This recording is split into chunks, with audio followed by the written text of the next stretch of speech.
नमस्कार दोस्तों, आज हम बात कर रहे हैं समाज शास्त्र 12th क्लास की फर्स्ट अध्याय जिसका नाम है भारतीय समाज एक परिचय।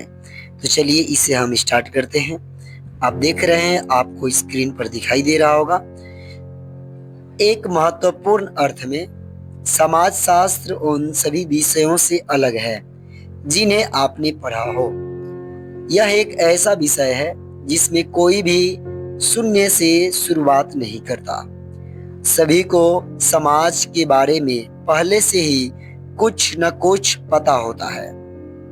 अन्य विषयों को हम सिखाए जाने के कारण ही सीख पाते हैं। इनका ज्ञान हमें औपचारिक या अनौपचारिक तरह से विद्यालय, घर या अन्य संदर्भ में सिखाया पढ़ाया जाता है, परंतु समाज के बारे में हमारा बहुत सारा ज्ञान सुस्पष्ट पढ़ाई के बगैर प्राप्त किया हुआ होता है। समाज के बारे में ज्ञान स्वाभाविक या अपने आप प्राप्त किया हुआ ही प्रतीत होता है, क्योंकि यह हमारे बड़े होने की प्रक्रिया का एक महत्वपूर्ण अभिन्न हिस्सा है।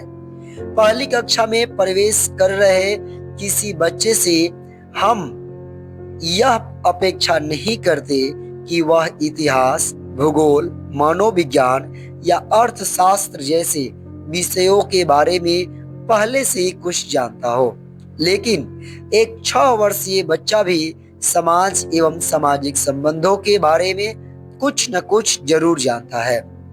जाहिर है कि 18 साल के युवा वयस्क होने के नाते आप अपने समाज के बारे में बहुत कुछ जानते हैं, इसलिए कि आपने समाज का अध्ययन किया है, बल्कि महज इसीलिए कि आप इस समाज में रहते हैं और इसमें पले बढ़े हैं। इस प्रकार का पहले से ही या अपने आप प्राप्त किया गया सहज ज्ञान या सहज बोध समाज शास्त्र के लिए सहायक इसलिए कि आमतौर पर छात्र समाज शास्त्र से डरते नहीं। उन्हें लगता है कि यह विषय आसान होगा, क्योंकि इसकी विषय वस्तु के बारे में उन्हें पहले से ही बहुत कुछ पता है। लेकिन सहज बोध द्वारा प्राप्त किया गया ज्ञान समाज शास्त्र के लिए एक बाधा या समस्या भी है। वह इसलिए कि समाज शास्त्र समाज की व्यवस्था इस प्रकार की अध्ययन प्रक्रिया को सीखने समझने के लिए अनिवार्य है कि हम अपने सहज बोध को भूलने या मिटा देने की भरपूर कोशिश करें। किसी बुने हुए स्वेटर या अन्य वस्त्र बुनाई को उधेड़ना पड़ता है। ठीक उसी तरह समाज शास्त्र को सीखने से पहले हमें समाज के बारे में अपनी पूर्व धारणाओं को उधेड़ना पड़ता है। वास्तव में समाज शास्त्र को सीखने के प्रारंभिक चरण में मुख्यतः यह भूलने की प्रक्रिया ही शामिल है। यह आवश्यक है क्योंकि समाज के बारे में हमारा पहले से प्राप्त ज्ञान, हमारा सामान्य बोध एक विशिष्ट दृष्टिकोण से प्राप्त किया हुआ होता है। यह उस सामाजिक समूह और सामाजिक वातावरण का दृष्टिकोण होता है जिसमें हम सामाजिकृत होते हैं। हमारे सामाजिक संदर्भ समाज एवं सामाजिक संबंधों के बारे में हमारे मतों, आस्थाओं एवं अपेक्षाओं को आकार देते हैं। यह आवश्यक नहीं है कि यह आस्थाएं गलत ही है, परंतु यह गलत हो भी सकती है। कठिनाई यह है कि वे अक्सर अपूर्ण एवं पूर्वाग्रह पूर्ण होती हैं। अतः हमारा बिना सीखा गया ज्ञान या सहज सामान्य बोध अक्सर हमें सामाजिक वास्तविकता का केवल एक हिस्सा ही दिखलाता है। इसके अतिरिक्त यह सामान्यतः हमारे अपने सामाजिक समूह के हितों एवं इससे भी मजेदार बात यह है कि समाज शास्त्र आपको यह दिखा सकता है कि दूसरे आपको किस तरह देखते हैं। यूं कहें आपको यह सिखा सकता है कि आप स्वयं को बाहर से कैसे देख सकते हैं। इसे स्ववाचक या कभी-कभी आत्मवाचक कहा जाता है। यह अपने बारे में सोचने, अपनी दृष्टि को लगातार अपनी तरफ घुमाने की क्षमता है, परंतु यह स्वनिरीक्षण आलोचनात्मक होना चाहिए। इसमें समीक्षा अधिक और आत्ममुग्धता कम होनी चाहिए। एक तुलनात्मक सामाजिक नक्शा आपको समाज में आपके निर्धारित स्थान के बारे में बता सकता है। उदाहरण के लिए 17 या 18 वर्ष की आयु में आप उस सामाजिक समूह के सदस्य हैं जिसे युवा पीढ़ी कहा जाता है। भारत की लगभग 40% जनसंख्या आपकी या आपसे छोटे उम्र के लोगों की है।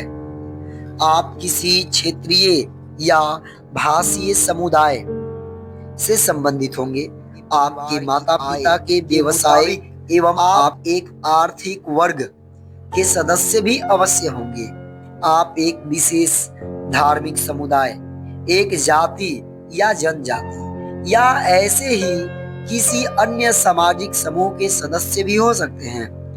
प्रत्येक पहचान सामाजिक नक्शे में एवं सामाजिक संबंधों के ताने बाने में आपका स्थान निर्धारित करती है। समाज शास्त्र आपको समाज में पाए जाने वाले विभिन्न प्रकार के समूहों, उनके आपसी संबंधों एवं आपके अपने जीवन में उनके महत्व के बारे में बतलाता है। परंतु समाज शास्त्र केवल आपका या अन्य लोगों का स्थान निर्धारित करने में मदद करने एवं विभिन्न सामाजिक समूहों के स्थानों का वर्णन करने के अलावा और भी बहुत कुछ सिखा सकता है। जैसा कि एक प्रसिद्ध अमेरिकी समाजशास्त्री सी राइट मिल्स ने लिखा है, समाजशास्त्र आपकी व्यक्तिगत परेशानियों एवं सामाजिक मुद्दों के बीच की कड़ियों एवं संबंधों को उजागर करने में मदद कर सकता है। व्यक्तिगत परेशानियों से मिल्स का तात्पर्य है विभिन्न प्रकार की व्यक्तिगत चिंताएं, समस्याएं या सरोकार जो सबके होते हैं। उदाहरण के लिए हो सकता है आपके परिवार के बड़े सदस्य या आपके भाई या बहन या दोस्त आपके साथ हो जो व्यवहार करते हैं उससे आप खुश नहीं हैं। शायद आप अपने भविष्य के बारे में या आपको किस तरह की नौकरी मिलेगी इस बारे में चिंतित हों। आपकी व्यक्तिगत सामाजिक पहचान के आत्मविश्वास अन्य पक्ष भी तरीकों की उलझन को स्रोत हो सकते हैं, पर यह सभी लक्षण एक ही व्यक्ति विशेष से जुड़े हैं और इनका अर्थ इस व्यक्तिगत परिप्रेक्ष्य तक ही सीमित है। दूसरी तरफ एक सामाजिक मुद्दा बड़े समूहों से संबंधित होता है, न कि उन एकल व्यक्तियों से जो उन समूहों के सदस्य हैं।